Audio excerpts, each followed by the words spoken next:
সারা দিন কেটেছে। বলেন তো কোন তিনটা আয়াত? সূরা আল ইমরানের 91, 92, 93 এই তিনটা আয়াতে সারা রাত কেটেছেন রাহমাতাল লিল। আয়াতের শেষের শব্দটা হলো ওয়াতাওয়াফানা মাআল আবরার। আল্লাহ বলছেন তোমরা দোয়া করো নেককারদের সাথে যারা তোমাদের মৃত্যু হয়।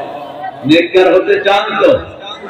চান তো নেককার হতে? মুসলমান হাত তুলে দেখেন।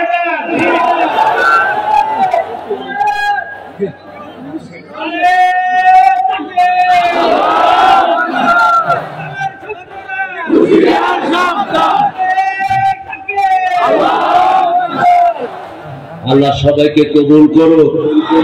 আরো জোরে বলি আমিন।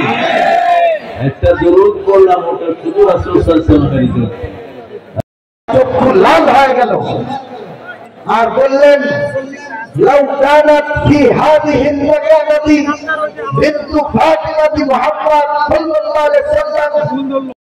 দরকার দুই পায়ে পরনে দুই জুতা, কিন্তু হাতের মধ্যে রাইফেল।